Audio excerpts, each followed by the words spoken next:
அரசு பணியாளர்கள் என்றால் யார்?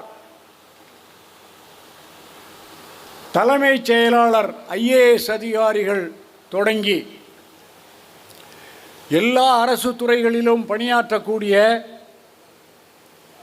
துறை தலைவர்கள், மாவட்ட அளவிலான தலைவர்கள், தாலுகா அளவிலான தலைவர்கள், அதற்கு பிறகு ஊராட்சி பல்வேறு பகுதிகளில் பணியாற்றி கொண்டிருப்பவர்கள் அனைவருமே அரசு பணியாளர்கள். ஆனால் ஆட்சியாளர்களுக்கு அரசு பணியாளர்கள் என்றால் கலெக்டர்கள், பெரிய அதிகாரிகள் என்று பார்க்கிறார்கள். மற்றவர்களை அரசு பணியாளர்களாக மதிக்காத சூழ்நிலை தொடர்ந்து இருந்து கொண்டிருக்கிறது. அந்த நிலையை மாற்றி அரசு பணி செய்பவர்கள் யாராக இருந்தாலும் அவர்கள் அரசு பணியாளர்கள் தான் என்று ஆட்சியாளர்களும் அதிகாரிகளும் சிந்திக்க வேண்டும் என்ற கருத்தை வலியுறுத்தி கொண்டிருக்கிற ஒரே சங்கம் நம்முடைய தமிழ்நாடு அரசு பணியாளர் சங்கம் என்பது குறிப்பிடத்தக்கது. பொது விநியோக திட்ட துறையிலே பணியாற்றி கொண்டிருக்கக்கூடிய கணினி பணியாளர்களுக்கு 6 மாதங்களுக்கு மேலாக ஊதியம் கொடுக்காத நிலை ஒன்று இருந்தது.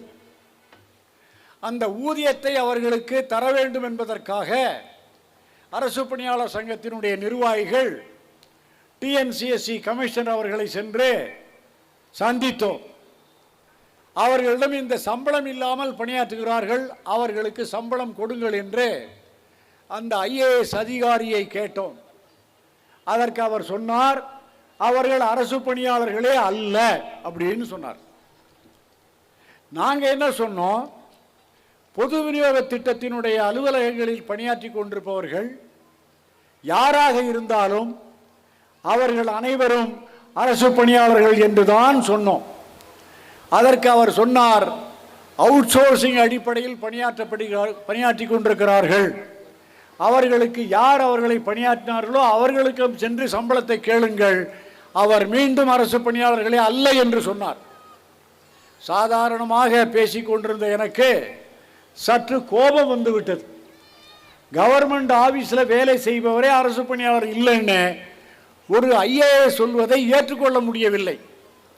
நான் அவருக்கு சொன்ன பதில் என்ன தெரியுமா? எந்த ஒரு அரசு பணியை ஒரு பணியாளர் அவர் வேலை செய்கின்ற அலுவலகத்திற்கு உள்ளே சென்று அலுவலகத்தினுடைய நாற்காலியில் அமர்ந்து வேலை செய்துவிட்டு வந்தால் அவர் அரசு பணியாளர் என்றுதான் நான் சொல்லுவேன் அப்படின்னு சொன்னேன். அவருக்கு ஆத்திரம் அதிகமாகி போய், இப்போ நீங்கள் என்ன சண்டை வழக்கத்துக்கு வந்தீங்களான்னு ஒரு கேள்வியை கேட்டார். ஊதியம் கேட்டால் சண்டை வழக்க வந்திருக்கீங்களான்னு கேட்குறீங்க, ஆனால் இப்போ சொல்கிறேன், உங்கள்கிட்ட ஊதியம் கொடுக்கவில்லை என்றால் மிகப்பெரிய சண்டை நடத்துவேன் அப்படின்னு சொன்னான். ஒரு 5 நிமிஷத்தில் ஃபோன் அடித்து மறுநாளே எல்லாருக்கும் சம்பளம் கொடுத்தார் இன்னைக்கு அந்த அதிகாரி. அவுட் சோர்சிங் என்றால் என்ன?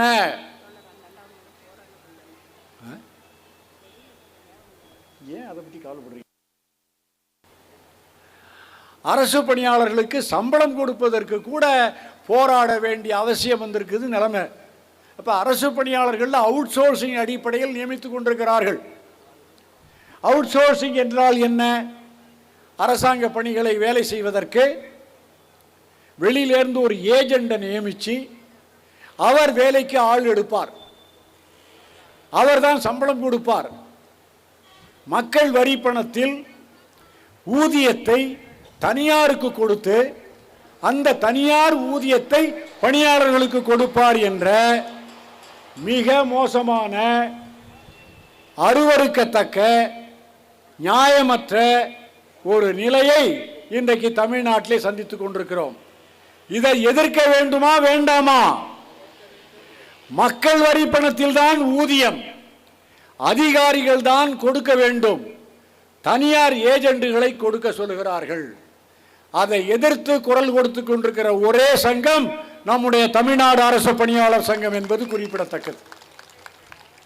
அது தொடர்பாக சென்னை மாநகராட்சியில் தூய்மை பணியாளர்கள் அண்மை காலமாக சில பல போராட்டங்களை நடத்தி கொண்டிருக்கிறார்கள்.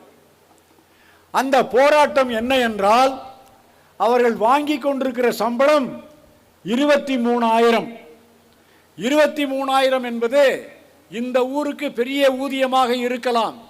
ஆனால் அந்த ஊதியம் சென்னைக்கு மிக சாதாரண ஊதியம். அந்த அளவிற்கு வாழ்க்கை செலவினங்கள் சென்னையிலே அதிகம். ஆகவே ஊதிய உயர்வை கேட்டார்கள், பணி நிரந்தரத்தை கேட்டார்கள். அரசு அதை செய்யவில்லை. அதற்கு மாறாக 23,000 ஊதியத்தை 16,000 குறைத்தார்கள். நியாயமா? அநியாயம். இது அநியாயம். சத்தம் கேட்கலையே. அநியாயம். இது அநியாயம்.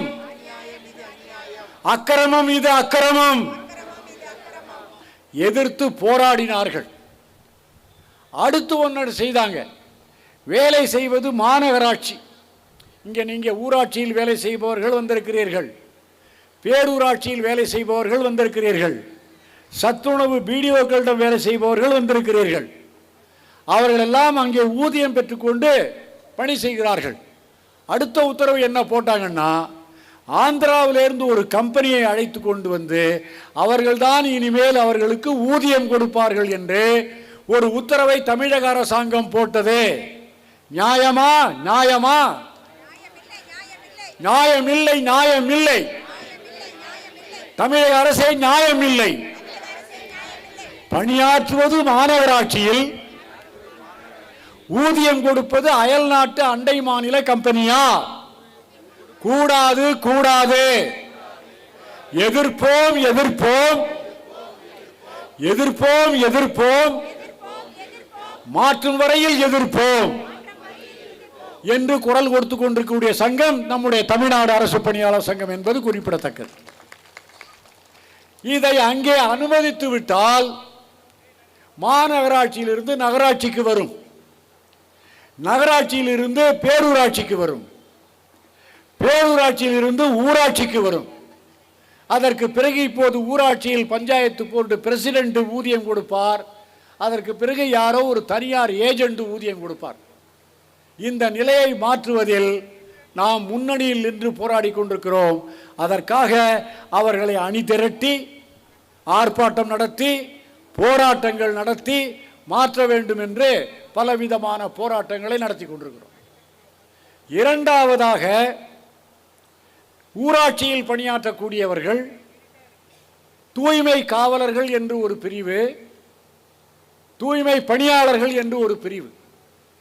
ஒரே வேலை, ஒரே பஞ்சாயத்து போர்டு, ஒரே பிரசிடென்ட், ஒரே ஊராட்சி செயலாளர், ஒரே கிராம தாலை, ஒரே விதமான தூய்மை பணிகள், 2 ஊதியம் கொடுத்து கொண்டிருக்கிறார்கள்.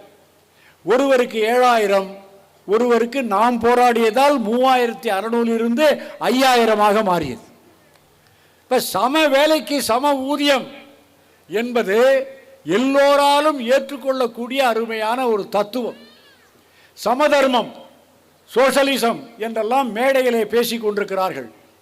ஒரே வேலையை செய்யக்கூடியவர்களுக்கு 2 விதமான சம்பளங்கள் கொடுப்பதை எதிர்த்து போராடிய சங்கம் நம்முடைய தமிழ்நாடு அரசு பணியாளர் சங்கம்.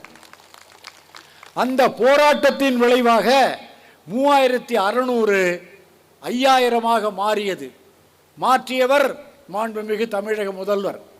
மாண்புமிகு தமிழக முதல்வர் அவர்களே 3,600 7,000 மாற்றாமல் 5,000 ஏன் மாற்றினீர்கள் என்று கேட்டுக்கொண்டிருக்கிற ஒரே சங்கம் நம்முடைய தமிழ்நாடு அரசு பணியாளர் சங்கம்.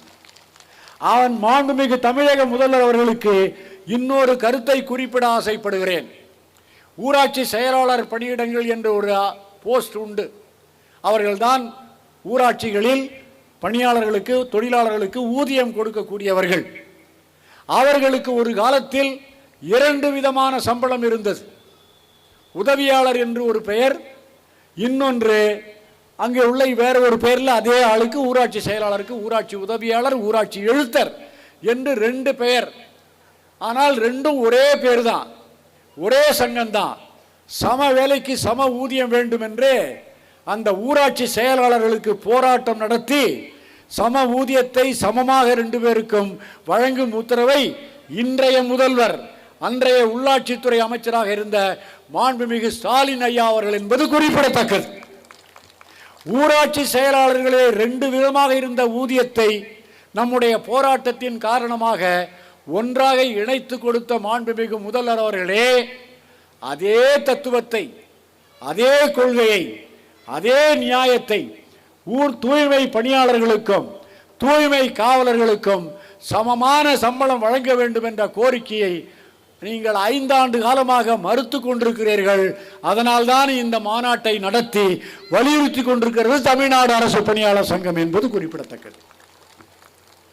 அப்புறம் தூய்மை காவலர்கள், அவர்களுக்கு போனஸ் கிடையாது, அகவிலைப்படி கிடையாது.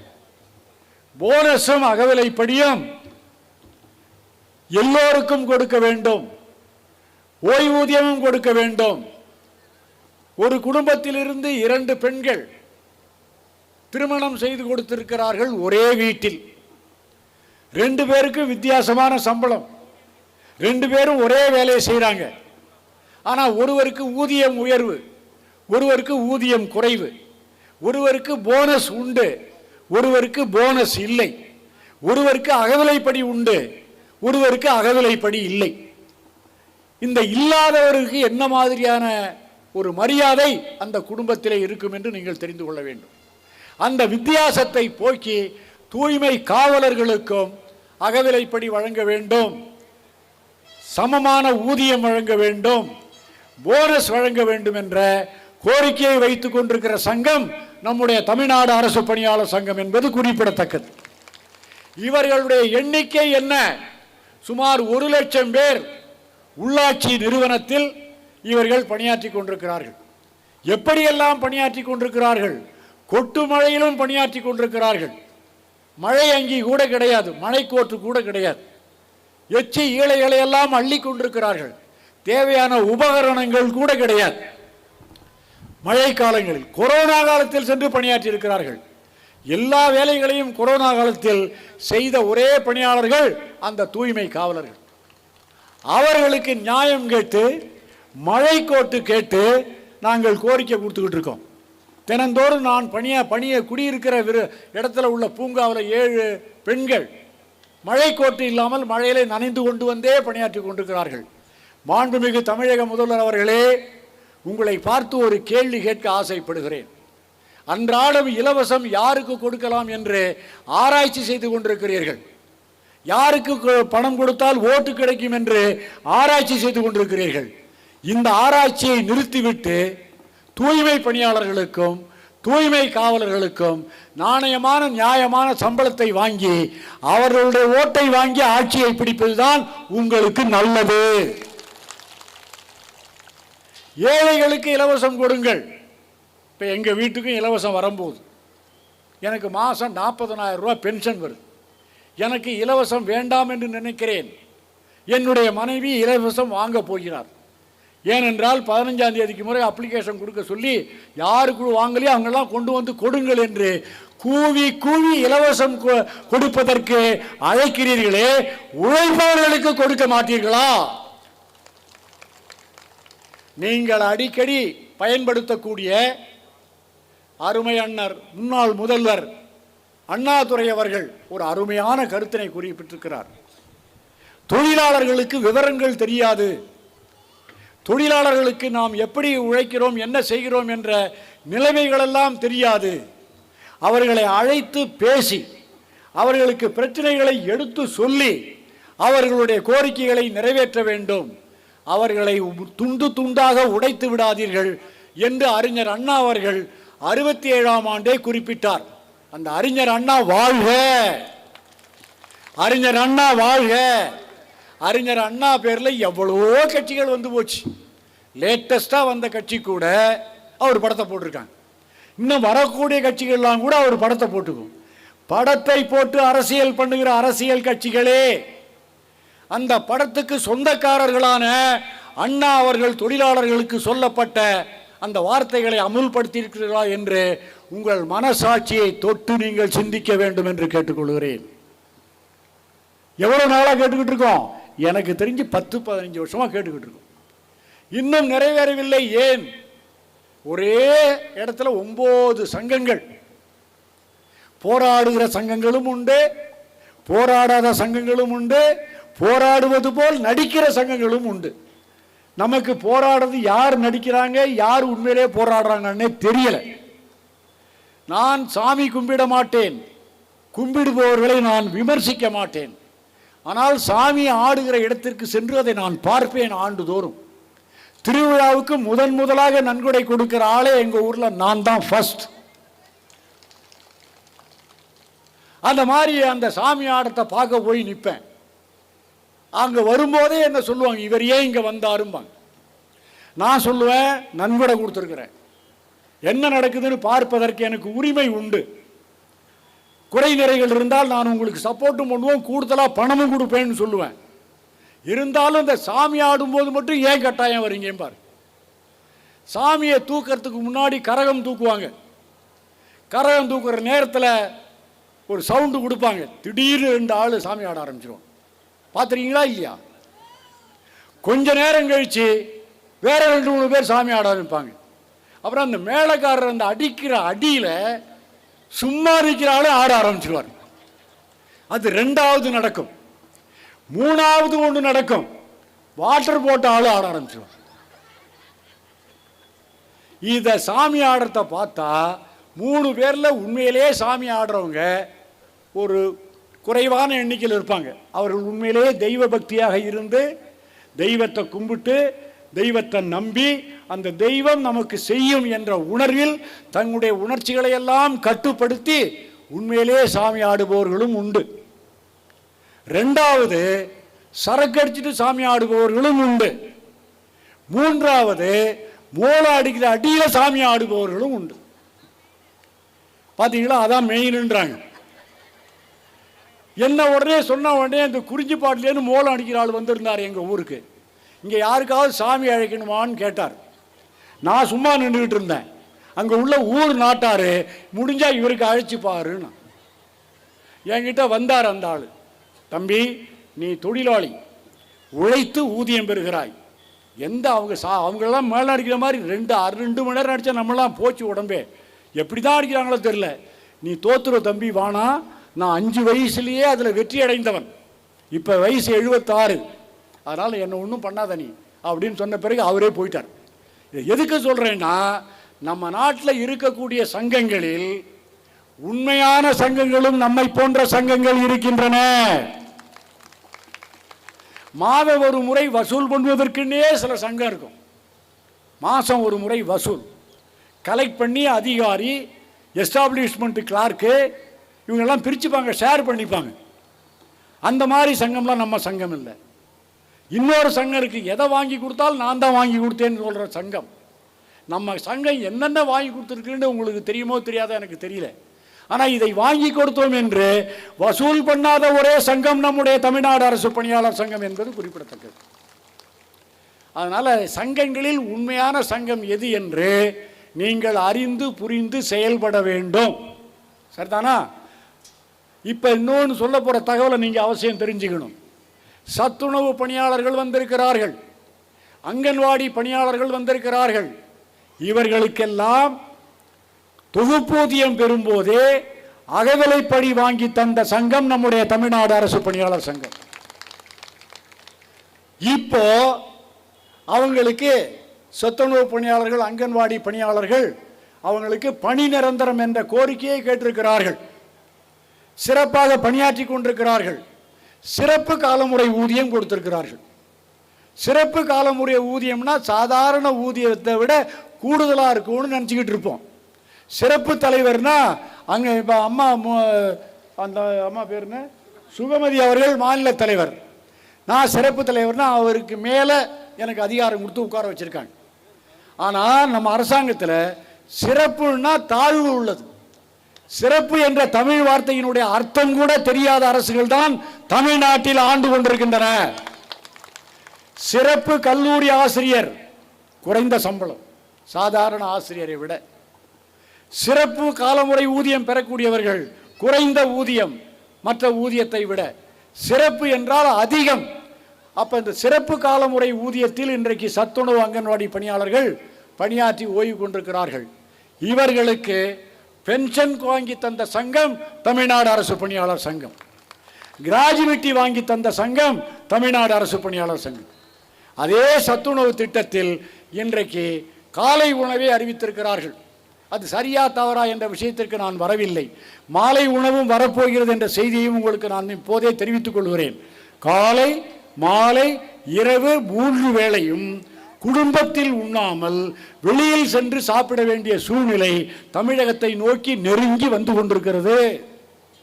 அந்த 23,000 சம்பளத்தை 16,000 குறைத்தீர்களே, தனியாருக்கு எங்களை விட்டீர்களே என்ற கேள்வியை கேட்டவுடன் அதை சீர் செய்வதற்கு பதிலாக இன்றைய முதல்வர் அவர்களுக்கு காலை உணவும் தருகிறோம், மாலை உணவும் தருகிறோம், மதிய உணவும் தருகிறோம்ட்டார். இப்போ 3 வேளையும் சோறு போட்டுட்டு வேலை வாங்கினா அது நாணயமான முறையா, நல்ல முறையா? அவர்கள் வீட்டில் உணவை தயாரித்து சாப்பிட்டுட்டு வரக்கூடிய சூழ்நிலையை உருவாக்கினால் நல்லது.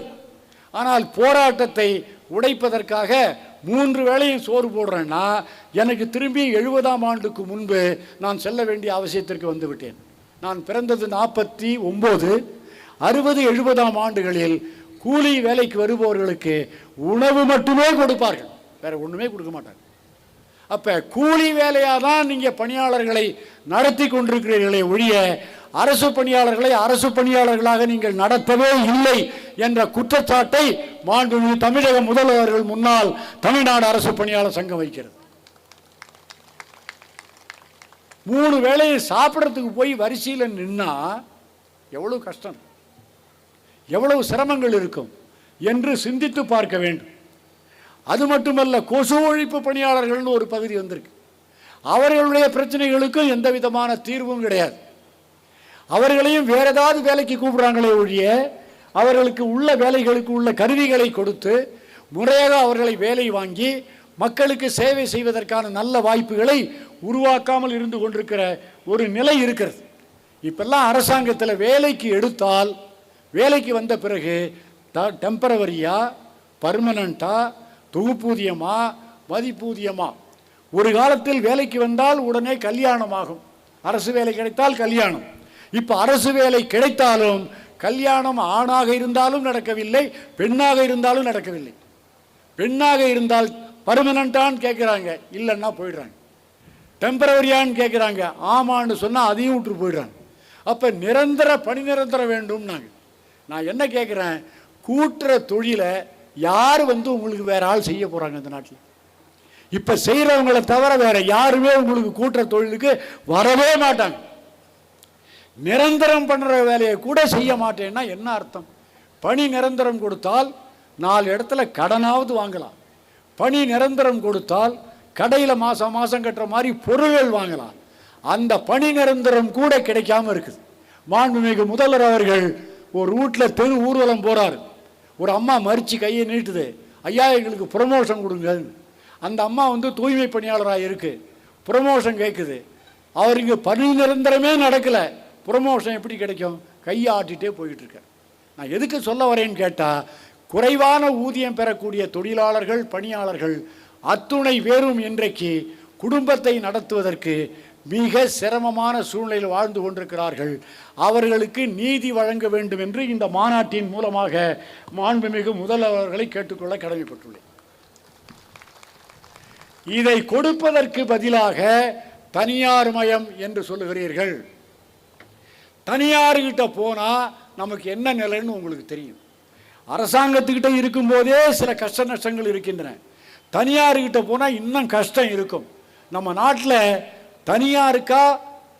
தனியாருக்கா பொதுத்துறைக்கா என்ற விவாதம் சுதந்திரம் துவங்கியவுடன் வந்தது. 56ஆம் ஆண்டில் நாடு முழுவதும் மிகப்பெரிய போராட்டங்கள் நடத்தி தனியார் துறையும் பொதுத்துறையும் இணைந்து இயங்க வேண்டும், படிப்படியாக தனியார் துறையை குறைத்து பொதுத்துறையை வளர்க்க வேண்டும் என்று சொன்னார்கள். ஆனால் இன்னைக்கு படிப்படியாக பொதுத்துறையை குறைத்து தனியார் துறையை வளர்த்து கொண்டிருக்கிறார்கள். அந்த தனியார் மயத்தை எதிர்த்து அடையாள போராட்டம் அல்ல, நாம் நடத்தப் போகிற சில போராட்டங்கள் தேர்தலுக்கு முன்னால் தூய்மை பணியாளர்களை, தூய்மை காவலர்களை, மேல்நிலை நீர்த்தேக்க தொட்டி பணியாளர்களை தனியாருக்கு தாரை வார்த்தால் மிக மோசமான போராட்டங்களை சந்திக்க வேண்டி வரும் என்று தமிழக அரசை எச்சரிக்கை கடமைப்பட்டுள்ளோம். ஒரு லைட்டு வாங்கி தரல அந்த குடிநீர் திட்ட பணியாளருக்கு, ஒரு சைக்கிள் வாங்கி கொடுக்கலாம். முதல்வர் அவர்களே, 2 மாதத்துக்கு முன்னாடி பத்திரிகையில் ஒரு செய்தியை பார்த்தேன். சொமாட்டோ அப்படின்னு ஒரு பொருள் கொடுக்குற ஒரு ஆள்கள் இருப்பாங்க. ஓலா என்னவோ பேரெல்லாம் பல பேரில் வச்சுருக்காங்க. அவங்கெல்லாம் என்ன பண்ணுவாங்கன்னா, வசதி படைத்தவர்களுக்கு ஹோட்டல்களுக்கு சென்று வசதியான உணவுகளை வாங்கி கொண்டு மோட்டார் சைக்கிளில் இவர்களுக்கு கொண்டு வந்து கொடுப்பார்கள். என்ன விலைக்கு வேணாலும் வாங்கிட்டு வான்னு கொடுப்பான், காசு இருக்குது. இவர்களும் எந்த வேலைக்கும் வாங்கிட்டு வந்து கொடுத்துருவாங்க. அவங்களுக்கு நம்முடைய தமிழக முதல்வர் என்ன சொல்லியிருக்கார் தெரியுமா? அவர் மோட்டார் சைக்கிளுக்கு 20,000 மானியம் கொடுப்பேன்னு சொல்லியிருக்கார். யாருக்கு பணியாற்றார் அவர்?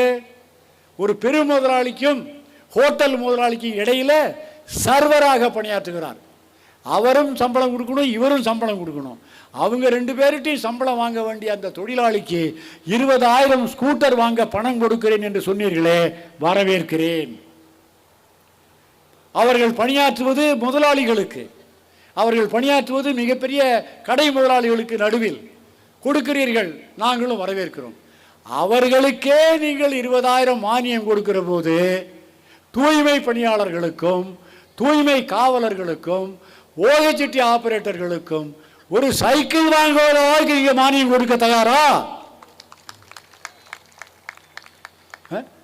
இதெல்லாம் நியாயமா இல்லையா? தான் சிந்திச்சு பார்க்க வேணாமா? அவங்க போடுற ஓட்டு மட்டும்தான் உங்களுக்கு ஓட்டா? தூய்மை பணியாளர்கள் போடுற ஓட்டு ஓட்டாக உங்களுக்கு தெரியாதா? உங்களுக்கு தான் நாங்கள் தான் போட்டு உட்கார வச்சோம், இப்போவும் சொல்கிறோம் உங்களுக்கு. ஆனால் அவர்களை மறந்து விட்டீர்கள். ஆகவே அவர்களையும் கணக்கில் எடுத்துக்கொள்ள வேண்டும். இன்னொன்று பாருங்க, எத்தனை ஓஎச்டி ஆபரேட்டர் தமிழ்நாட்டில் இருக்காங்கன்னு மேல் அதிகாரியும் கேட்டேன், கீழ் அதிகாரியும் கேட்டேன், நடுத்தர அதிகாரியும் கேட்டேன். யாருமே தெரியாதுன்ற. எவ்வளவு ஓஎச்டி ஆபரேட்டர்கள் இருக்கிறது என்றை தெரியாத ஒரு நிர்வாகம் தமிழ்நாட்டில் நடந்து கொண்டிருக்கிறது. உள்ளாட்சித்துறை இருப்பதே, உள்ளாட்சித்துறை செயல்பாடு தூய்மை பணியாளர்களுடைய செயல்பாட்டினால்தான், தூய்மை காவலர்களுடைய செயல்பாட்டினால்தான், ஓஎச்டி ஆபரேட்டர்களுடைய செயல்பாட்டினால்தான் அந்த துறையே இருக்குது. ஆனால் துறையில் எவ்வளவு பேர்கள் பணியாற்றுகள் என்று சொல்ல முடியாத ஒரு நிர்வாகம் இந்த நாட்டில் இருந்து கொண்டிருக்கிறது. போனஸ் என்றால் என்ன, சம்பளம் என்றால் என்ன தெரியாமல் எதையோ மிரட்டி கையெழுத்து வாங்கக்கூடிய போக்குகளெல்லாம் கூட இருக்கிறது. கையெழுத்து வாங்கிட்டு போயிட்டா எந்தக்கு கையெழுத்து போட்டோன்னு தெரியாமே போட்டுக்கிட்டு இருக்காங்க. இப்போ மக்களுடைய வரி பணத்தை உழைக்கிற மக்களுக்கு கொடுப்பதில் ஒரு கராரான தன்மையை அரசு அதிகாரிகளும் அரசாங்கமும் இன்றைக்கு வழங்கவில்லை. அவர்களுக்கு தான் ஒரு இது போட்டுருந்தான் யூடியூப். கூட்டுறவங்களுக்கு சம்பளம் கம்மி, கூட்டிட்டியான்னு கேட்குறவங்களுக்கு சம்பளம் கூட, தண்ணி டேங்க போட்டுட்டியான்னு கேட்குறவங்களுக்கு சம்பளம் கூட, தண்ணி விடுற ஆளுக்கு சம்பளம் கம்மி. என்னையா கொடுமையாக இருக்குன்னு யூடியூப்பில் கேட்டிருக்கான். வேலை செய்கிறவங்களுக்கு சம்பளம் இல்லை, வேலை செய்யாதவங்களுக்கு சம்பள உயர்வு. இது அநியாயம் இல்லையா உங்களுக்கு? சுரண்டல் சமுதாயத்தினுடைய ஒட்டுமொத்தமாக இந்த உள்ளாட்சித்துறை இருக்குது. இவங்களுக்கு வரி நாம் கட்டிக்கிட்டே இருக்கோம். தொழில் வரின்னு நாமளே கட்டுறோம், இன்னும் பல வரிகளை போட்டு கட்டுறோம், மின்சார கட்டணம் கட்டுறோம். அங்கே என்னென்னமோ நடக்குதுன்னு பேப்பரில் வந்துக்கிட்டு இருக்கு. அங்கே வேலை செய்கிற நமக்கு சம்பளம் இல்லைன்னு போராடிட்டு நாம் இருக்கோம். ரெண்டாவதாக நிரந்தர ஊதிய விகிதம் வேணும்னு ஒரு கோரிக்கை வச்சுருக்கிறோம். நிரந்தர ஊதிய விகிதம் வேணும். இது நிரந்தர ஊதிய விகிதம்னா 2 லட்சத்துக்கு சொச்சமாக கேட்குறோம். நாம் எந்த சம்பளம் கொடுத்தாலும் நிரந்தர ஊதிய விகிதம் கொடுத்தால் அகவிலைப்படி கிடைக்கும், நிரந்தர ஊதிய விகிதம் கொடுத்தால் பென்ஷன் கிடைக்கும். இப்படி இதெல்லாம் கிடைக்கணும்னு நிரந்தர ஊதிய விகிதம் கேட்டிருக்கோம். நிரந்தரமான பணிக்கு நிரந்தர ஊதிய விகிதம் கொடுக்க மாட்டேங்கிறாங்க, நிரந்தரமான பணிக்கு ஓய்வூதியம் கொடுக்க மாட்டேங்கிறாங்க.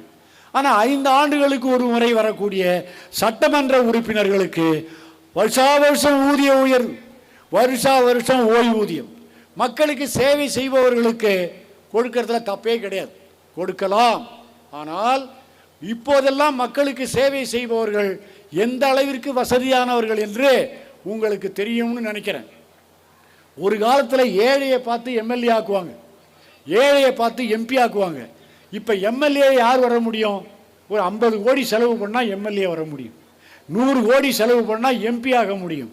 இந்த நிலையில் அவர்களுக்கு ஓய்வூதியம் கொடுப்பதும், அவர்களுக்கு அகவிலைப்படி கொடுப்பதும், அவர்களுக்கு ஊதிய உயர்வும் செய்வதையும் செய்கிறீங்க.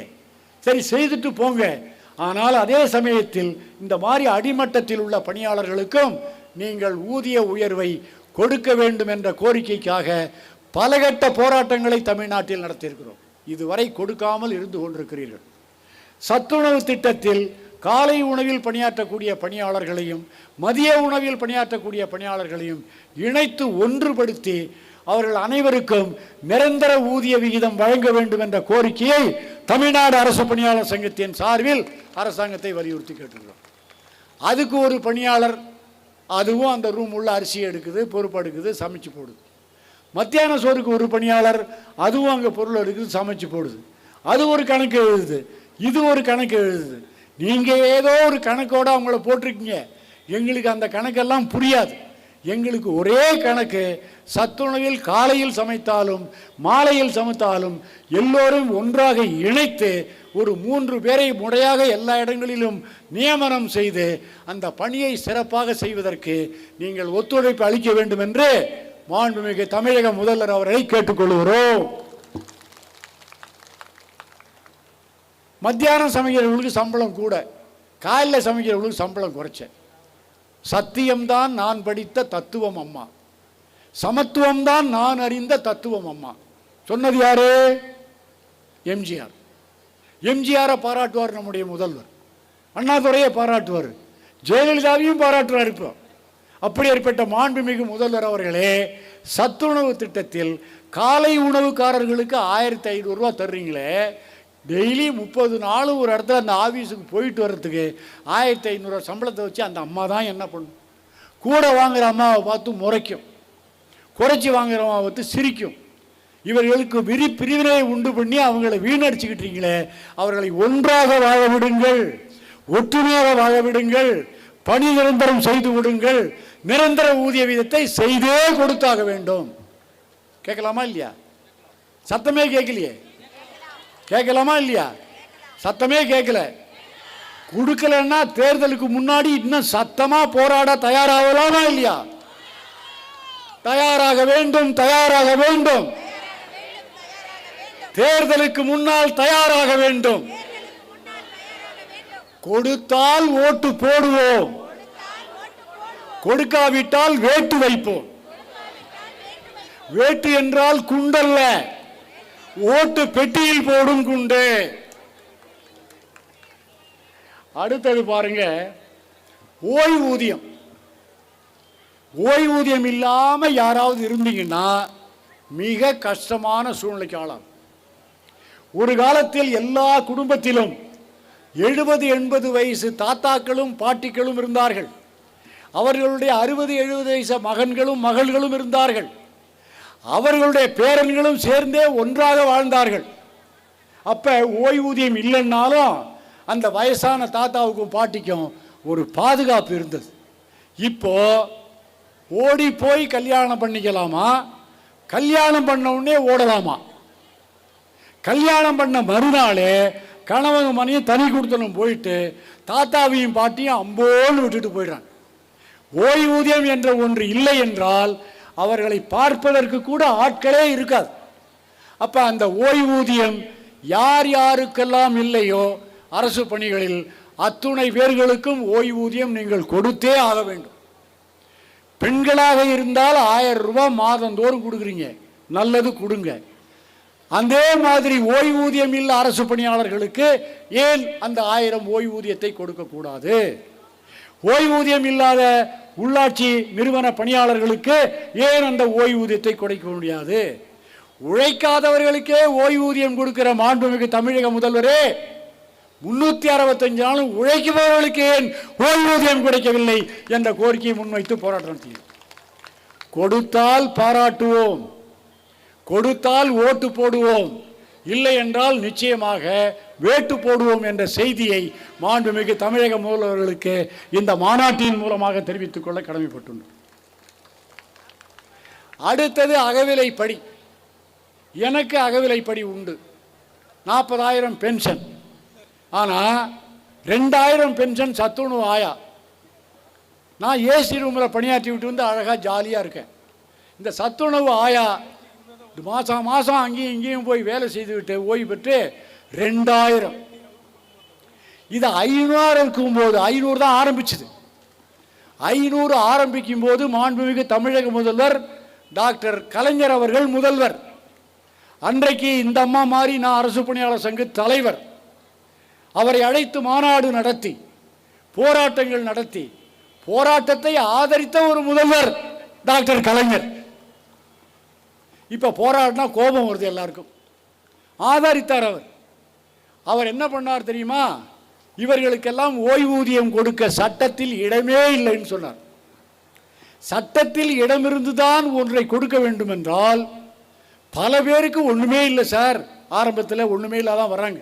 அப்போ நாட்டு டாக்டர் இப்போ என்ன எம்பிபிஎஸ் டாக்டர், அப்போ சாதாரண மருத்துவர் இப்போ என்ன பெரிய மருத்துவர், இப்படியெல்லாம் வந்திருக்கு நாட்டில் அப்படின்னு சொன்னேன். இருந்தாலும் இந்தியாவில் எங்கேயுமே ஓய்வூதியம் இல்லையே தோழரே, எப்படி கொடுக்க முடியும்னார். தோழரேன்னா என்ன அர்த்தம்? நான் பொது உடைமை கட்சியில் சேர்ந்துருக்கிறது அவருக்கு தெரிஞ்சு போச்சு. ஏன்னா அவர் கட்சியிலேருந்து போய் தான் பொது உடைமை கட்சிக்கே போனேன். சொன்ன உடனே நான் என்ன சொன்னேன், இருப்பதை செய்வதற்கு மிகப்பெரிய அறிஞர் தேவையில்லையா, இல்லாததை செய்பவருக்கு பெயர் தான் அறிஞரையா. நீங்கள் கலைஞரும் அறிஞரும் கூட இல்லாததை செய்து 2.5 லட்சம் சத்துணவு பணியாளர்கள் அங்கன்வாடி பணியாளர்களுடைய மனதிலே இடம் பிடிக்க வேண்டும் என்ற ஆசையில் தான் கேட்டேன். கொடுத்தார். 500 கொடுத்த போது நீங்களெல்லாம் பாராட்டினீர்கள் என்னை. 500, 600, 700 என்று 3ஆக பல ஃபோன் வந்து என்னை பாராட்டினாங்க. ஆனால் 500 கொடுத்த போது பாராட்டினார்கள். 2,000 கொடுக்கிற போது சார் இதை வச்சுக்கிட்டு என்ன பண்ணுறதுங்கிறாங்க. அப்படின்னா என்ன அர்த்தம்? 500 எப்போ கொடுத்தார்? 2007 500 கொடுத்தா அது சிறந்த தொகை.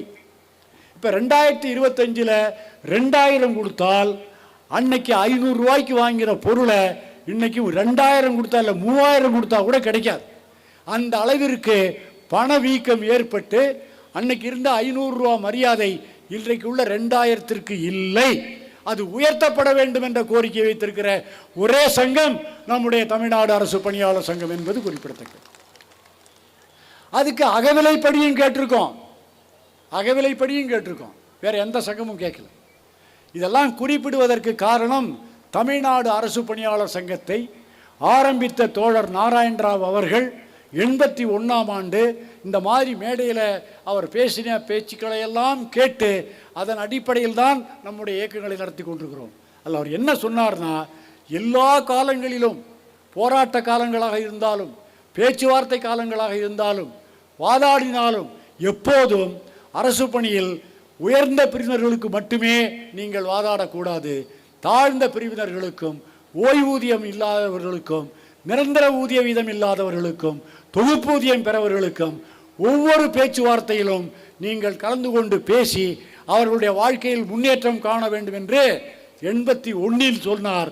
நான் 2025 வரை அதை செய்து கொண்டிருப்பதற்கு ஒரே காரணம், அடிமட்டத்தில் உள்ள பணியாளர்களுடைய வாழ்க்கையில் வளமான ஒரு வருங்காலத்தை உருவாக்க வேண்டும் என்பதுதான்.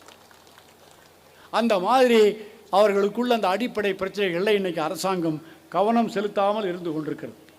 அடுத்தது பணி நியமனம், இடமாறுதல், பதவி உயர்வு. இந்த மூன்றும் மிக மிக முக்கியமான விஷயம். பணி நியமனம், பதவி உயர்வு, இடமாறுதல். இந்த பணி நியமனம், பதவி உயர்வு, இடமாறுதல் என்கிற விஷயத்தில் இன்றைக்கு சத்துணவில் வேலை வேண்டுமா? எவ்வளவு எவ்வளவு கேட்குறாங்க? சில பேர் 7ன்றாங்க, சில பேர் 5ங்கிறாங்க, 9 லட்சம் வரைக்கும் போகுதுன்றாங்க. அதில் இப்போ நான் பேச போகிற விஷயம் வேற ஒன்றும் இல்லை.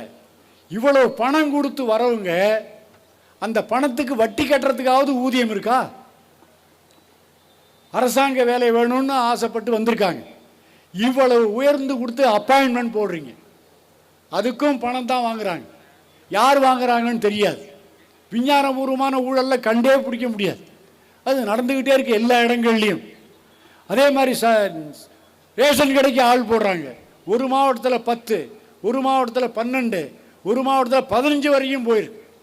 அப்போ இவ்வளவு தொகையை வாங்கி கொண்டு வேலை கொடுத்தால் அவர்கள் அந்த கடன் வாங்கி தான் அந்த தொகையை கொடுக்குறாங்க. வட்டி கட்டுவதற்கு கூட அந்த சம்பளம் பெறவில்லை. இதே மாதிரி எல்லா துறையிலையும் வந்துக்கிட்டு இருக்கு. அதை சொல்வது என்னுடைய நோக்கம் அல்ல.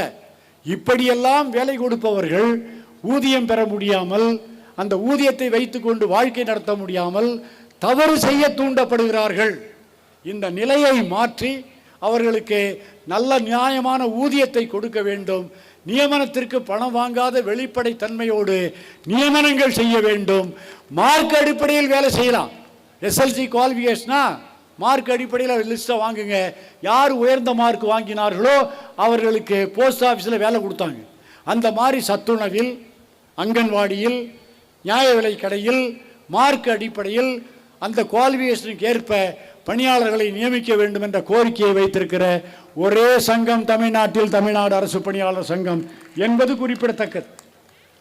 அடுத்தது, மக்களுக்காகவும் நம்முடைய சங்கம் போராடக்கூடிய சங்கம், நமக்காகவும் போராடக்கூடிய சங்கம். மக்கள்னா யார்? யாருடைய சேவையை செய்வதற்காக நாம் நியமிக்கப்பட்டிருக்கிறோமோ அவர்களுடைய நலன்களையும் கருத்தில் எடுத்துக்கொள்ள வேண்டும். யாருக்கு பாடுபடுகிறோமோ அந்த பணியில் நாம் உண்மையானவர்களாக இருக்க வேண்டும். நம்மை வேலை வாங்குபவர்களே நம்மை தவறு செய்ய தூண்டுபவர்களாக இருக்கக்கூடாது என்பது நம்முடைய கருத்து. அதை கணக்கில் எடுத்துக்கொண்டு நியாய விலை கடைகளில் சரியான எடையில் தரமான பொருள்களை பொட்டலங்களாக வழங்க வேண்டும் என்ற ஒரு கோரிக்கையை வச்சிருக்கிறோம். 18 ஆண்டு காலமாக ஆண்டவர்களையும் கேட்டோம், ஆளுகின்றவர்களையும் கேட்டோம். 18 வருஷமாக அவர்களுக்கு சரியான எடையில் பொருள்களை கொடுப்பதும் இல்லை, சரியான எடையில் மக்களுக்கு பொருள்களை வழங்குவதும் இல்லை. இந்த நிலையை மாற்ற வேண்டும் என்ற கோரிக்கையை முன்வைத்த சமயத்தில் மக்களுக்கு சரியான எடையில் பொருளை வழங்க வேண்டும் என்று ப்ளூடூத்தை இணைத்து கொடுப்பதை நீங்கள் பார்த்திருப்பீர்கள். அவங்க அதே மாதிரி இணைச்சி சரியான எடையில் கொடுக்குறாங்க. ஆனால் அவர்களுக்கு கொடுக்கக்கூடிய பொருள்கள் குறைவான எடையில் கொடுக்கப்படுகிறது. குறைவான எடையில் வாங்கி சரியான எடையில் எவ்வாறு கொடுக்க முடியும் என்று தெரியவே இல்லை. இந்த கோரிக்கையை வச்சிருக்கோம். மக்களுக்கு சரியான எடையில் வழங்க வேண்டும் என்றால் ரேஷன் கடைகளுக்கு சரியான எடையில் பொருள்களை வழங்க வேண்டும் என்ற கோரிக்கையை இதுவரை அரசாங்கம் செய்யாமல் இருப்பதிலிருந்தே பணியாளர்களை குற்றவாளிகளாக மாற்றி, அடிமைகளாக மாற்றி, குற்றச்சாட்டு குறிப்பாணையை கொடுத்து ஊதிய உயர்வு கேட்பியா? வேணாம் சார்.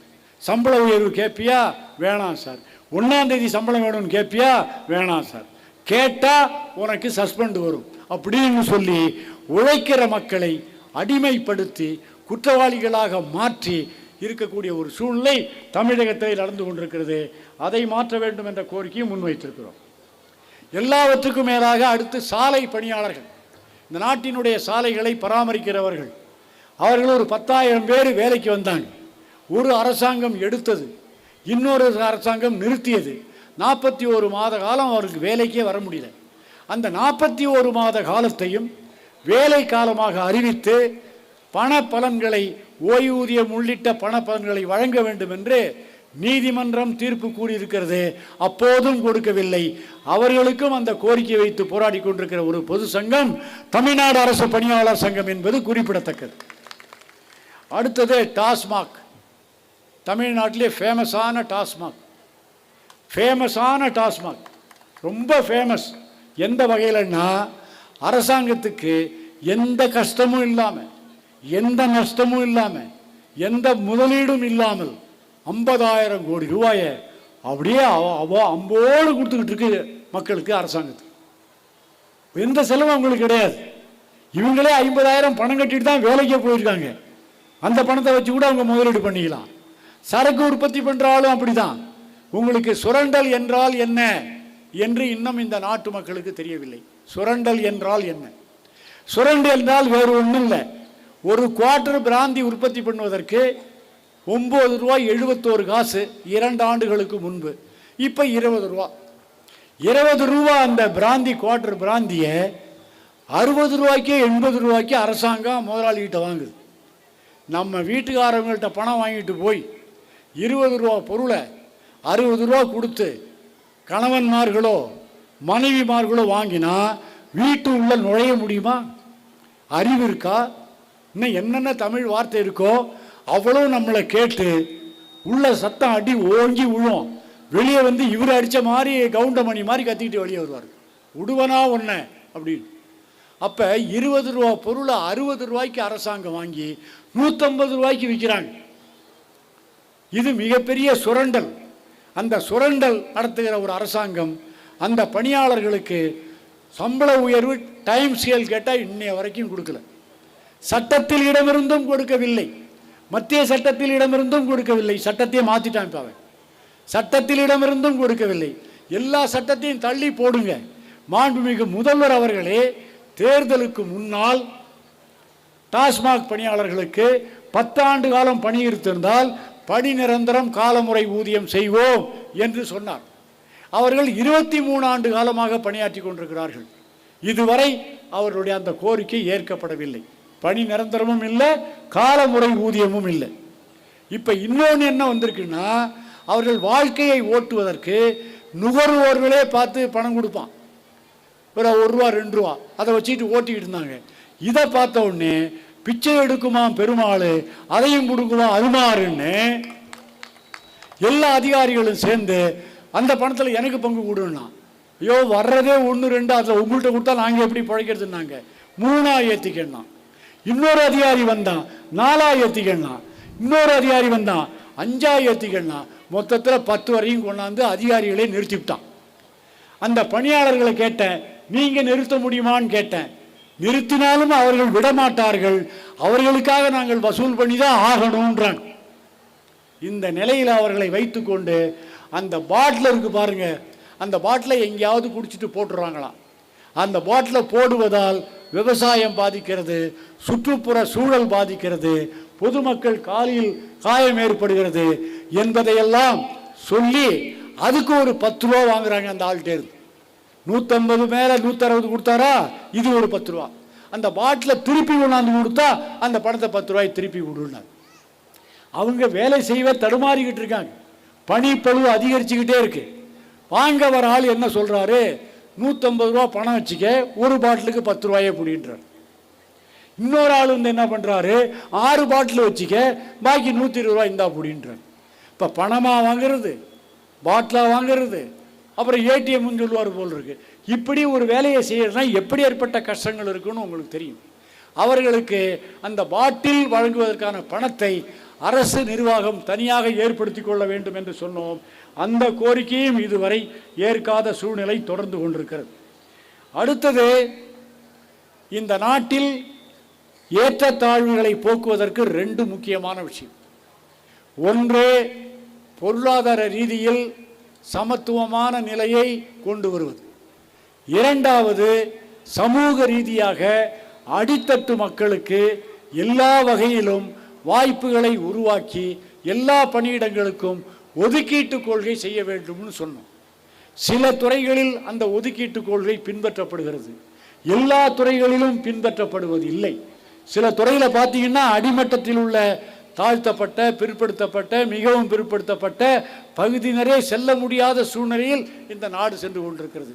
அந்த ஒதுக்கீட்டு கொள்கையை கராராக அமுல்படுத்த வேண்டும் என்று சமூக நீதி பேசும் மாண்புமிகு தமிழக முதல்வர் அவர்களை கேட்டுக்கொள்கிறேன். ஒரு துறையில் பண்ணினால் போதாது, எல்லா துறையிலும் செய்ய வேண்டும். ஒரு நிலையான பணியிடத்தில் செய்தால் மட்டும் போதாது, அரசு செயலாளர் பதவி வரை அந்த ஒதுக்கீட்டு கொள்கை பின்பற்றப்பட வேண்டும் என்ற கோரிக்கையை வைத்திருக்கிற ஒரே சங்கம் தமிழ்நாடு அரசு பணியாளர் சங்கம் என்பது குறிப்பிடத்தக்கது. அது மட்டுமல்ல, ஓய்வூதியர்கள் ஒரு 5-6 லட்சம் பேர் இருக்காங்க. அவர்கள் ஓய்வு பெறும்போது ஒரு தொகையை கம்யூட்டேஷன் மாதிரி கட்டிடுவாங்க, பணத்தை வாங்கிப்பாங்க, மாத சம்பளத்தில் பிடிச்சிப்பாங்க, அதை பணத்தை பிடிச்சிக்கிட்டு சரி பண்ணிப்பாங்க. நீதிமன்றம் ஆய்வு பண்ணுச்சு, 15 வருஷம் பிடிச்சாங்க. 12 வருஷம் பிடிச்சாலே அவன் வாங்கின பணத்தை கட்டிடுறான். 15 வருஷம் பிடிக்கக்கூடாது, நிறுத்து என்று சொன்னது. அதை நம்முடைய அரசாங்கம் செய்யாமல் இன்னும் நீடித்து கொண்டிருக்கிறது. அது மட்டுமல்ல, இப்போ அந்த சுகாதாரத்துறையில் செவிலியர்கள் பல ஆண்டுகளாக போராடி வருகிறார்கள். நிரந்தரம் செய்ய வேண்டும், காலமுறை ஊதியம் வேண்டும் என்று போராடி கொண்டிருக்கிறார்கள். அவர்களுக்கு பணி நிரந்தரம் செய்வோம், செய்யப்படும் என்று பல முறை அரசாங்கம் உறுதிமொழி அளித்தும் செவிலியர்களுக்கு இன்னும் பணி நிரந்தரம் செய்யப்படவில்லை. கிராம சுகாதார செவிலியர்களுக்கு அந்த பணி நிரந்தரம் சில பேருக்கு மட்டும் வழங்கப்பட்டிருக்கிறது, எல்லோருக்கும் வழங்க வேண்டும் என்ற கோரிக்கை வைத்திருக்கிறோம். அது மட்டுமல்ல, நகர்ப்புற சுகாதார செவிலியர்களுக்கும் பணி நிரந்தரம், காலமுறை ஊதியம், அப்புறம் மருத்துவ விடுப்பு போன்ற விடுப்பு விண்ணப்பங்கள் இதையெல்லாம் அளிக்கப்பட வேண்டும் என்ற கோரிக்கையை நம்முடைய தமிழ்நாடு அரசு பணியாளர் சங்கம் முன்வைத்திருக்கிறது. ஆனால் அதையும் இந்த அரசாங்கம் நிறைவேற்றுவதற்கு பதிலாக தள்ளி போட்டு கொண்டிருக்கிற காட்சியை தொடர்ந்து பார்த்து கொண்டிருக்கிறோம். இந்த சூழ்நிலையில்தான் இந்த மாநாட்டை நடத்துவதற்கு 4 அரசியல் கட்சிகளை அழைத்தோம். ஆளுகின்ற கட்சி செய்யவில்லை, பல போராட்டங்கள் நடத்தியும் செய்யவில்லை, காத்திருப்பு போராட்டங்கள் நடத்தியும் செய்யவில்லை, ஊர்வலங்கள் நடத்தியும் செய்யவில்லை. எனவே பிரதானமான அரசியல் கட்சிகளை அழைத்து மாநாடு நடத்தலாம் என்று முடிவு செய்தோம். அப்படி அழைக்கப்பட்ட 4 கட்சிகளில் ஒன்று அண்ணா திராவிட முன்னேற்ற கழகம். அந்த அமைப்பை அணுகி சென்று சந்தித்து பார்த்தபோது அதனுடைய பொதுச் செயலாளர் அவர்கள் நல்ல கோரிக்கை வச்சிருக்கிறாங்க, நாங்கள் ஆட்சிக்கு வந்தால் செய்வோம், ஆனால் இப்போது அரசியல் சூழ்நிலை சரியில்லாத காரணத்தினால் இந்த மாநாட்டில் கலந்து கொள்ள இயலாது என்று தெரிவித்து விட்டார். அண்ணாமலை அவர்களை அழைத்திருந்தோம், அவர்களும் நல்ல கோரிக்கை, அரசு பணியாளர்களுக்கு கோரிக்கைகள் இருக்கிறது, அரசு பணியாளர்களுக்கு பாடுபடக்கூடிய சங்கங்கள்லாம் சில கட்சிகளுக்கு வேலையாட்களாக இருக்கின்றன, ஆனால் இந்த சங்கம் நாணயமான சங்கம், நல்ல சங்கம், ஆனாலும் இன்றைக்கு வர முடியாத சூழ்நிலை இருக்கிறேன் என்று அவரும் கூறிவிட்டார். 2 கட்சியைச் சேர்ந்தவர்கள் வருவதாக உறுதியளித்தார். அதிலே ஒன்று மாண்புமிகு நாம் தமிழர் கட்சியினுடைய தலைமை ஒருங்கிணைப்பாளர் அருமை தோழர் செந்தமிழன் சீமான் அவர்கள் வந்துவிட்டார், வந்திருக்கிறார். 6 மணிக்கு சரியாக இங்கே வருவார். இங்கே கலந்து கொள்ள வந்த தோழர்கள் தோழியர்கள் அவர் வருகிற வரை இங்கே காத்திருந்து அவருடைய பேச்சை கேட்டுவிட்டு செல்ல வேண்டும். அதே போல மாண்புமிகு பாமக கட்சியினுடைய தலைவர்களை சந்தித்து தேதி கேட்டிருந்தோம். அவரும் தேதி கொடுத்தால் அந்த அமைப்பினுடைய வழக்கறிஞர் அணி பிரிவு தலைவர் மாண்புமிகு பாமக பாலு அவர்கள் இந்த போராட்டத்திலே கலந்து கொண்டு ஆதரிப்பதாக குறிப்பிட்டிருந்தார். அவர்கள் வருவதாக சொல்லியிருக்கிறார், வந்து கொண்டிருக்கிறார், வந்துவிட்டார், வருகிறார். வருக வருக தலைவரே, வருக வருக தலைவரே. அரசு பணியாளர்களின் கோரிக்கைகள் குறித்தாக ஆதரிக்க வாருங்கள், ஆதரிக்க வாருங்கள். வரவேற்கிறோம், வரவேற்கிறோம், வரவேற்கிறோம், வரவேற்கிறோம், வாழ்த்துகிறோம், வாழ்த்துகிறோம்.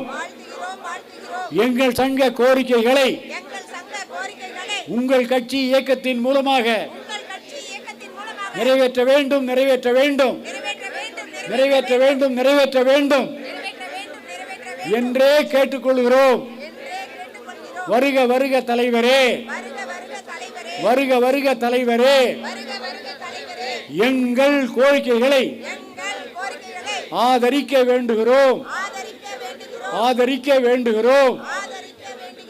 தமிழ்நாடு அரசு பணியாளர் சங்கம், தமிழ்நாடு அரசு பணியாளர் சங்கம், தமிழ்நாடு அரசு பணியாளர் சங்கம். தலைவர் அவர்களுடைய பேச்சை கேட்பதற்காக என்னுடைய உரையை நிறைவு செய்கிறேன். நன்றி, வணக்கம். அப்படியா? சரி.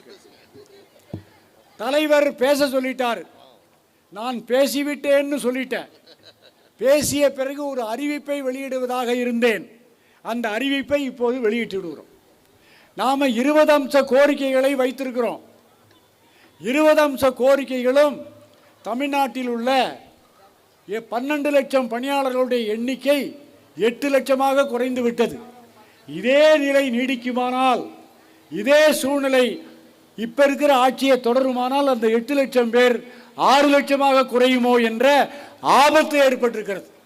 12 லட்சம் பேர்ல 11 லட்சத்து பேர் பர்மனண்டாக இருந்தோம். ஆனால் இப்ப பர்மனண்ட் எண்ணிக்கை குறைந்து விட்டது. இப்ப 8 லட்சம் பேர்ல பாதி பேர் பர்மனண்ட், மீதி பேர் டெம்பரவரி. வேண்டும் வேண்டும் பணி நிரந்தரம் வேண்டும். வேண்டும் வேண்டும் பணி நிரந்தரம் வேண்டும். தமிழக அரசே, தமிழக அரசே, நிரந்தர பணியாளர்களை நிரந்தரம் ஆக்க வேண்டும். நிரந்தரம் ஆக்க வேண்டும். ஒப்படைக்காதே, ஒப்படைக்காதே, தனியாரிடம் ஒப்படைக்காதே. தூய்மை பணியாளர்களை, மாநகராட்சி பணியாளர்களை, நகராட்சி பணியாளர்களை, ஊராட்சி பணியாளர்களை, பேரூராட்சி பணியாளர்களை, தூய்மை பணியாளர்களை, தூய்மை காவலர்களை தனியாருக்கு தாரை வார்க்காதே, தனியாருக்கு தாரை வார்க்காதே. பென்ஷன் வேண்டும், பென்ஷன் வேண்டும்.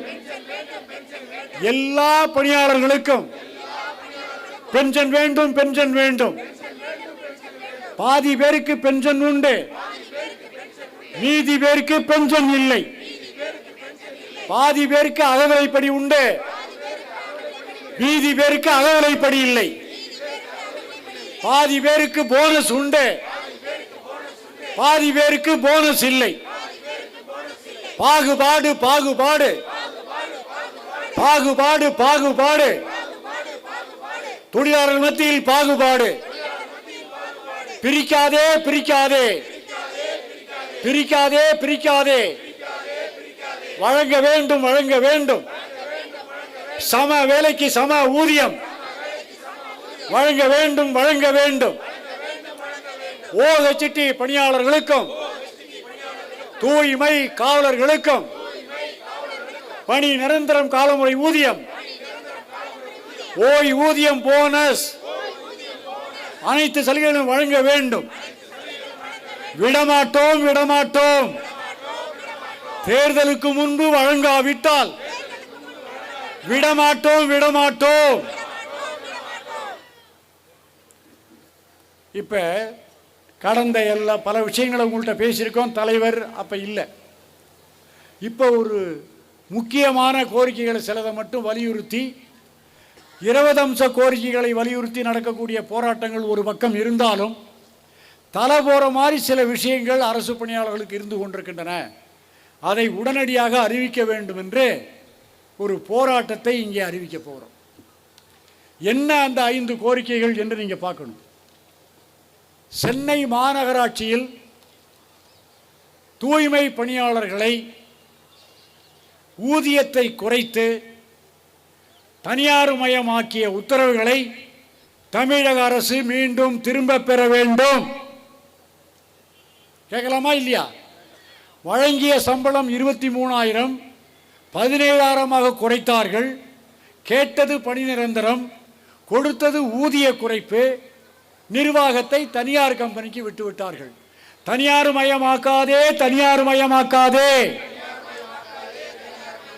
தூய்மை பணியாளர்களின் பணியை தனியார் மயமாக்காதே. இரண்டாவது கோரிக்கை, யாருக்கெல்லாம் ஓய்வூதியம் அரசு பணியாளர்கள் இல்லையோ அவர்களுக்கு ஓய்வூதியம் அளிக்க வேண்டும். அரசு பணியாளர்களில் யாருக்கு ஓய்வூதியம் இல்லை? தூய்மை காவலர்களுக்கு ஓய்வூதியம் இல்லை, ஓகச்சிட்டி ஆபரேட்டர்களுக்கு ஓய்வூதியம் இல்லை, கொசுப்புழு பணியாளர்களுக்கு ஓய்வூதியம் இல்லை. இன்னும் தொகுப்பூதியம், மதிப்பூதியம் பெறக்கூடிய பல்வேறு அரசு துறை பணியாளர்களுக்கு ஓய்வூதியம் இல்லை. அனைவருக்கும் ஓய்வூதியம் வேண்டும் என்ற இரண்டாவது கோரிக்கை. மூணாவது கோரிக்கை, நியாய விலை கடைகளில் மக்களுக்கு சரியான எடையில் பொருள்களை கொடுப்பதற்கு ப்ளூடூத் அமைத்திருப்பது போல அதே நியாய விலை கடைகளுக்கு ரேஷன் பொருள்களை வழங்கக்கூடிய நிர்வாகம் சரியான எடையில் ரேஷன் கடை பணியாளர்களுக்கு வழங்க வேண்டும். இந்த கோரிக்கை நியாயமான கோரிக்கையா இல்லை? ஒரு 1000 ரூபாயை கொடுத்து 10 பேருக்கு 100 கொடுன்னா ஆளுக்கு 100 ரூபா கொடுத்துடலாம். ஒரு 900 ரூபாயை கொடுத்து ஆளுக்கு 100 நேர்வுனா கொடுக்க முடியுமா? இப்போ குற்றம் செய்வது யார்? அரசாங்கம். குறைவாக கொடுப்பது யார்? அரசாங்கம். அரசாங்கமே நேர்மையாக நடக்கலைன்னா அவங்களுக்கு வேலை செய்கிற யார் தான் நேர்மையாக நடக்க முடியும்? இப்போ குற்றம் மேலிருந்து தொடங்குகிறது. மலை உச்சியிலிருந்து அருவி கொட்டுகிறது. அந்த மலை உச்சியில் அழுக்கும் சேர்த்து கொட்டுகிறது. அழுக்கு மலையிலே உருவாகிறது. அதை தடுக்க வேண்டும் என்று சொன்னால் கீழே கொட்டுகிற தண்ணியில் போய் அந்த அழுக்கை சேகரிக்கிறார்கள். சேகரித்து முடித்து அரை மணி நேரத்தில் மீண்டும் அழுக்கு கொட்டுகிறது. மீண்டும் அதை சேகரிக்கிறார்கள். மீண்டும் அழுக்கு கொட்டுகிறது. அழுக்கே எங்கே துடைக்க வேண்டும்? உயர்மட்டத்தில் துடைக்க வேண்டும். தமிழக அரசே, தமிழக அரசே, தமிழக அரசே, தமிழக அரசே, சரியான எடையிலே பொருள்களை தமிழக ரேஷன் கடை பணியாளர்களுக்கு வழங்க வேண்டும், வழங்க வேண்டும். குறைவாக வழங்கிவிட்டு மக்களுக்கு நிறைவாக, கடவுளால் கூட வழங்க முடியாது, காந்தியால் கூட வழங்க முடியாது, அண்ணாவால் கூட வழங்க முடியாது, நீங்க சொல்ற பெரியாரால் கூட வழங்க முடியாது, மாண்புமிகு ஸ்டாலின் அவர்களாலும் வழங்க முடியாது. முதலில் உங்களை திருத்திக் கொள்ளுங்கள். குறைவாக கொடுத்துவிட்டு நிறைவாக கொடு என்று பணியாளர்களை அடிமைப்படுத்துகிற தமிழக அரசின் போக்குகளை வன்மையாக கண்டிக்கிறோம். கண்டிக்கலாமா? கண்டிக்கலாமா? கண்டிக்கிறோம், கண்டிக்கிறோம். சரியான எடையில் பொருளை கொடுக்காவிட்டால் மக்கள் மத்தியில் பிரச்சாரம் செய்வோம். மக்கள் மத்தியில் பிரச்சாரம் செய்வோம். தனி துறை வேண்டும் கேட்டோம். ரேஷன் கார்டு வாங்க ஒரு துறை, அரிசி வாங்க ஒரு துறை, சம்பளம் கொடுக்க ஒரு துறை, ஆய்வு செய்ய ஒரு துறை. 16 பேர் ஆய்வு பண்ணுறாங்க ஒரு ஆளை. 16 பேர் 17 வருஷமாக நான் பார்த்துக்கிட்டு இருக்கேன். இன்னமும் ஆய்வு பண்ணி முடிக்கவே இல்லை. குறை தொடர்ந்து கொண்டே இருக்கிறது. 16 வருஷமாக குறையே போக்க முடியாமல் ஆய்வு பண்ணுறீங்களே, உங்கள் ஆய்வு குறைகளை அதிகரித்திருக்கிறதே ஒழிய குறைகளை குறைக்கவில்லை.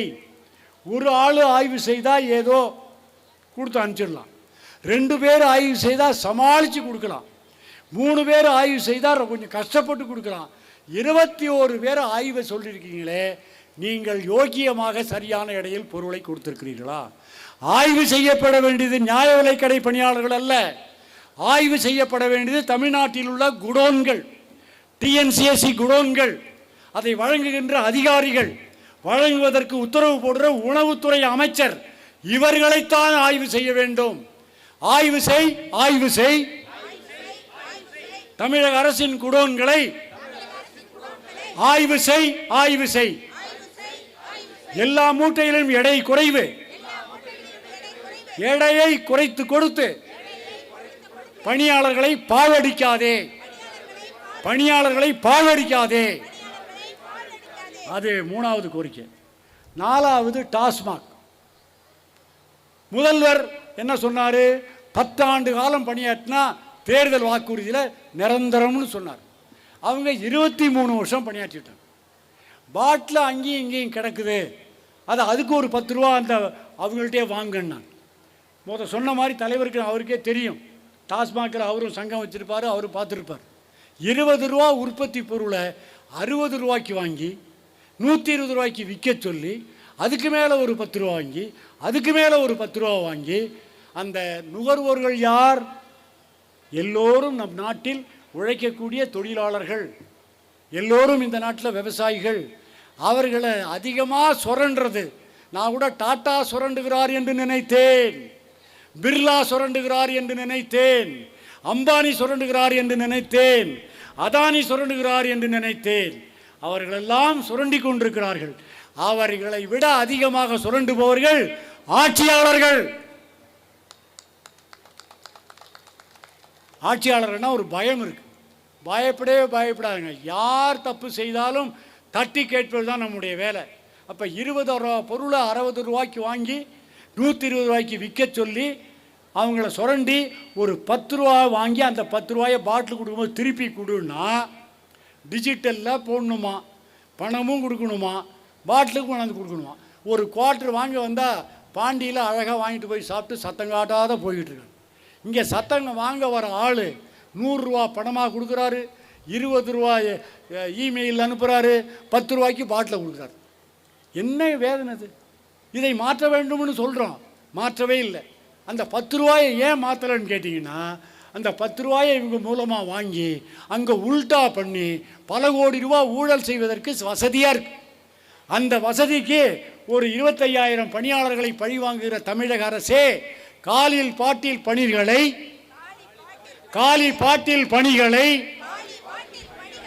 சேகரிப்பதற்கு தனியார் முகமையை உருவாக்கு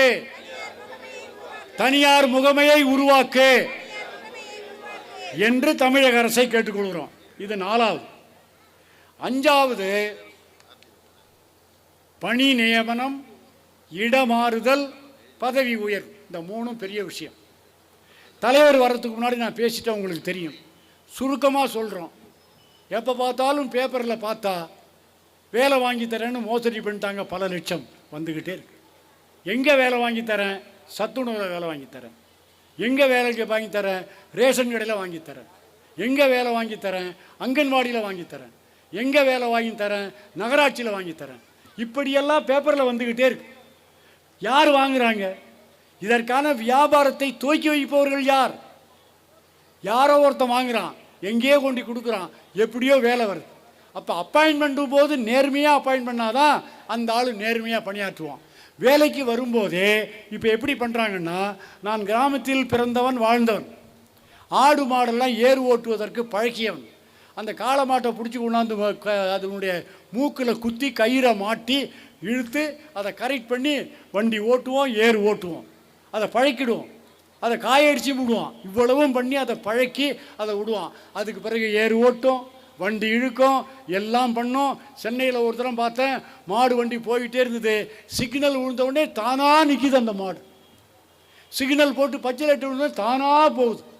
அந்த மாதிரி வேலைக்கு எடுக்கிற போதே இவ்வளவு லட்சம் ரூபா பணத்தை வாங்கி அவங்கள மூக்கில் குத்தி மூக்கணாங்கயிறு போட்டு வட்டிக்கு வாங்கி அந்த வட்டிக்கு கொடுக்க முடியாமல் அவர்களை வேலை செய்ய வைத்தால் குற்றவாளிகளாகத்தான் மாறுவார்கள்.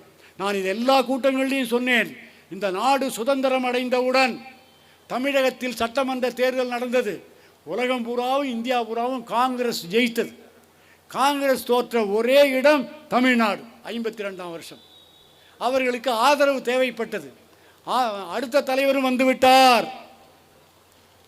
மாண்புமிகு செந்தமிழன் சீமான் அவர்கள், வருக வருக தோழரே, வருக வருக தோழரே, எங்களது மாநாட்டிற்கு, எளியோரின் மாநாட்டிற்கு, தொழிலாளரின் மாநாட்டிற்கு, தொகுப்பூதிய மாநாட்டிற்கு, மதிப்பூதிய மாநாட்டிற்கு, உழைக்கிற மக்களின் மாநாட்டிற்கு வருகை தருகின்ற செந்தமிழன் சீமானை வரவேற்கிறோம் வரவேற்கிறோம் வரவேற்கிறோம் வரவேற்கிறோம். வருக வருக தலைவரே, உரையாற்ற வருக தலைவரே, அழைக்கிறோம் அழைக்கிறோம்.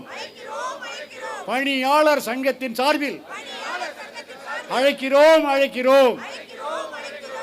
இப்படி 4வது கோரிக்கை. 5வது என்னன்னா, நியமனத்தில் முறைகேடுகள், பதவி உயர்வில் முறைகேடுகள், இடமாறுதலில் முறைகேடுகள்.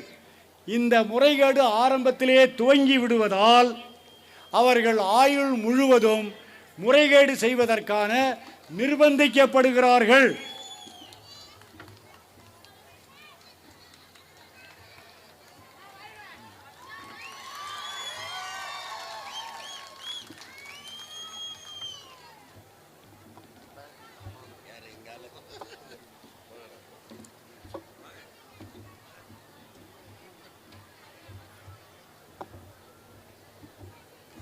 எல்லாரும் உள்ள வந்து அமைதியாக உட்காருங்கல்ல.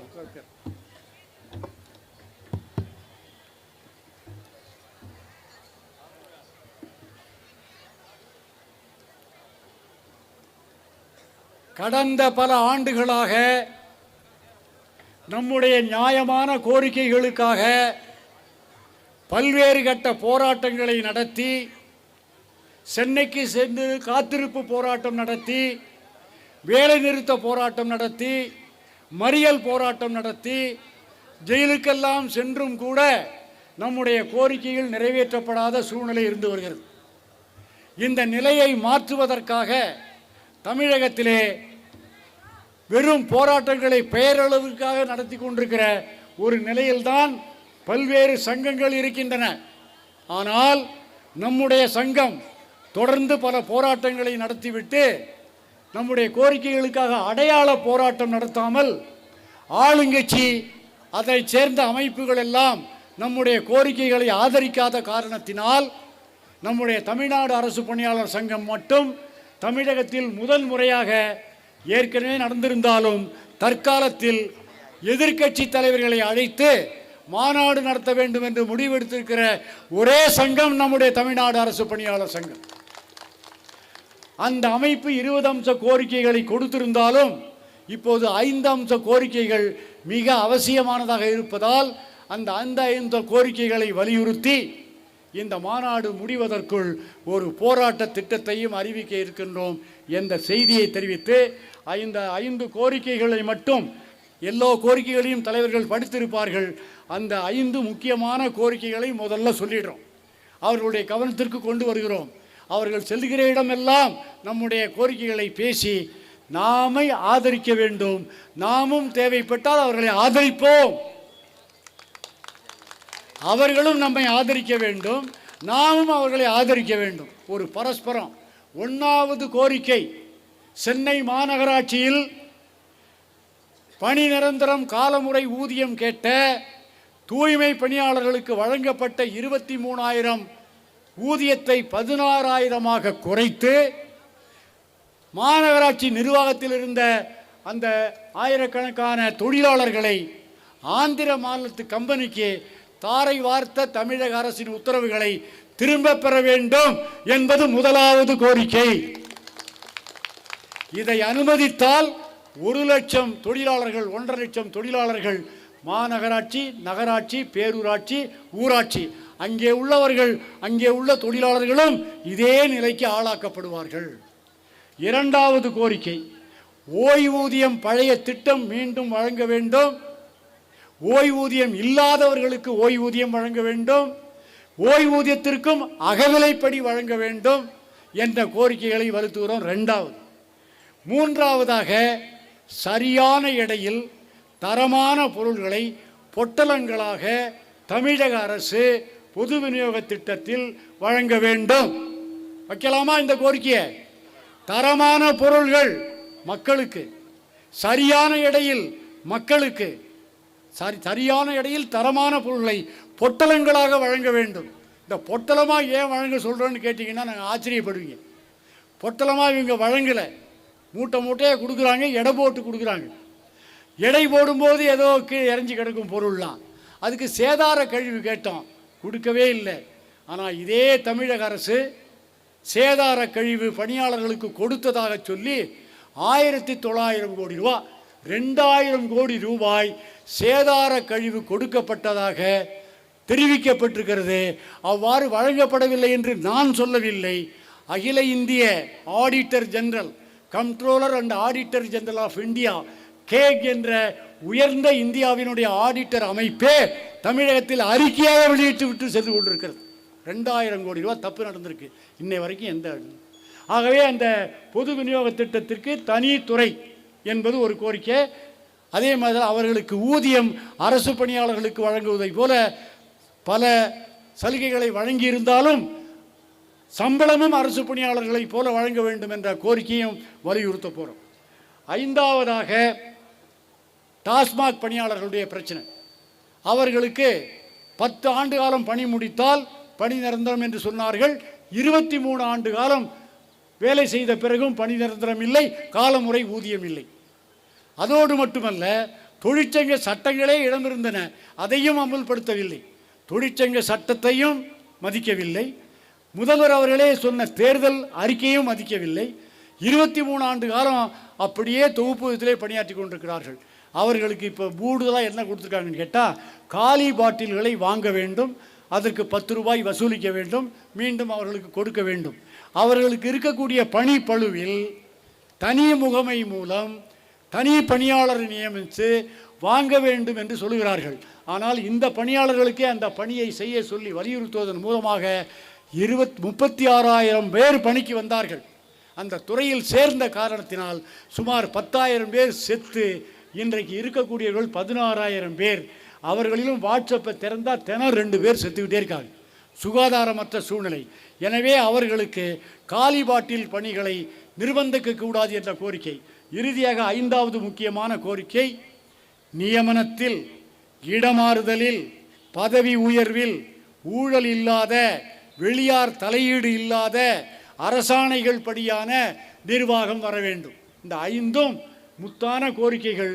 அந்த கோரிக்கையை வலியுறுத்தி நம்முடைய தமிழ்நாடு அரசு பணியாளர் சங்கம் இந்த மாநாடு முடிகின்ற போது கடைசி அறிவிப்பாக வெளியிடும் என்ற செய்தியை தெரிவித்துவிட்டு நம்முடைய மாநாட்டிற்கு வருகை தந்து எத்தனை மணிக்கு வர வேண்டும் என்று கேட்டு நம்மால் எந்த வசதிகளை செய்ய முடிந்ததோ இல்லையோ அதையெல்லாம் பொறுத்து கொண்டு நம்முடைய மாநாட்டில் அட்டன் பண்ணுவதற்கு வந்திருக்கின்ற மாண்புமிகு செந்தமிழன் சீமான்,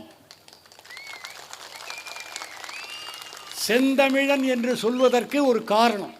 என்னை மன்னித்தருள வேண்டும், சில விஷயங்களை நான் சொல்லி ஆகணும். சுருக்கமாக தான், 76 வயசில் தான் எனக்கு மொழி பற்றே வந்திருக்கு. 75 வருஷம் இந்த மொழியை பற்றியே கவலைப்படாமல் இருந்துட்டோம். அதனுடைய விளைவு இப்போ எப்படி இருக்குன்னு கேட்டால், ஒரு ஆம்னி பஸ் வந்து நிற்குது. 50-60 பேர் அந்த பஸ்ஸில் ஏறத்துக்கு வந்திருக்காங்க. இந்த 50-60 பேரில் ஒரு கண்டக்டர் வர்றார். இங்கே தமிழர்கள் யாருன்னு கேட்டார். ஒரு ஆள் நான் தான் தமிழன் கையை தூக்கினார். அவர் வேறு யாரும் இல்லை, சிரிப்பு நடிகர் பரட்ட தலையாக இருப்பார், யோகி பாபு. அவரை தவிர பாக்கி பேர்லாம் பஸ்ஸில் ஏறிங்கன்ட்டார். எல்லாரும் போய் பஸ்ஸில் ஏறினாங்க. பஸ்ஸும் போயிடுச்சு, கண்டக்டரும் போயிட்டார். இன்னைக்கு தமிழனுக்கு அந்த நிலைமை ஏற்பட்டிருக்கு.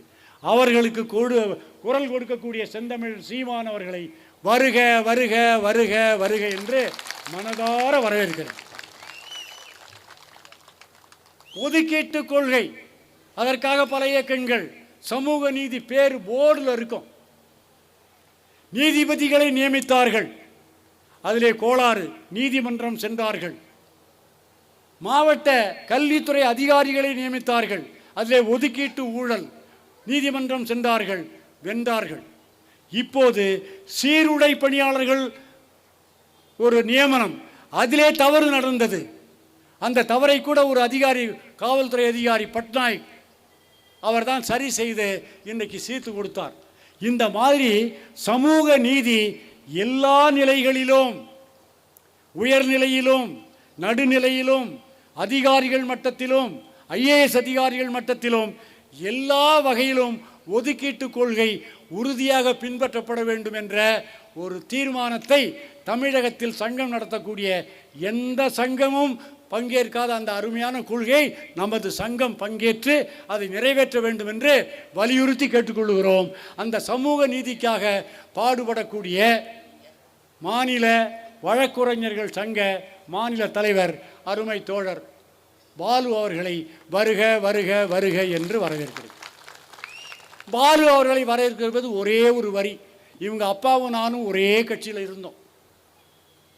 நான் கட்சி மாறி வந்துட்டேன். அவங்க அப்பாவும் இறந்து காலமாகி விட்டார். அவரும் கட்சி மாறிட்டார். ஏன் என்னான்னு எனக்கு தெரியாது. ஆனால் சமூக நீதி என்கிற பிரச்சனையில் அரசு பணியாளர்கள் மத்தியில் உள்ள குறைகளை அவரும் எடுத்துரைக்க வேண்டும். 2 பேரும் சேர்ந்து கூட்டாக நிற்பீர்களோ தனித்தனியாக நிற்பீர்களோ, யாருக்கு எவ்வளவு சீட்டு வரும் என்னன்னு என்னால் சொல்ல முடியாது. அது அரசியல்வாதிகளுடைய கணக்கு. நீங்கள் நடக்கப் போகிற தேர்தலில் உங்களுக்கு கிடைக்கக்கூடிய நல்ல வாய்ப்பு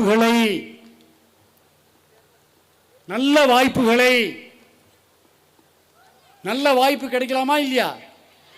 நம்மளை மதித்து வந்தவர்களுக்கு நல்ல வாய்ப்பு கிடைக்க வேண்டும்.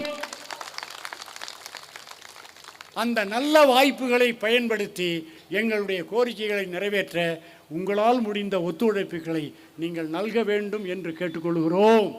எங்கள் சங்கத்தில் எல்லா கட்சியை சேர்ந்தவர்களும் உறுப்பினர்களாக இருக்கிறார்கள். மற்ற சங்கங்களில் அந்தந்த கட்சியை சேர்ந்தவர்கள் மட்டுமே இருப்பார்கள். அனைத்து கட்சி அனுதாபிகளையும் கொண்ட ஒரே சங்கம் தமிழ்நாடு அரசு பணியாளர் சங்கம். அந்த சங்கத்தின் சார்பில் நடைபெறக்கூடிய இந்த மாநாட்டில் மாண்புமிகு திருமிகு பாலு ஐயா அவர்களை உரையாற்ற வருமாறு உங்கள் சார்பாக அழைக்கிறேன்.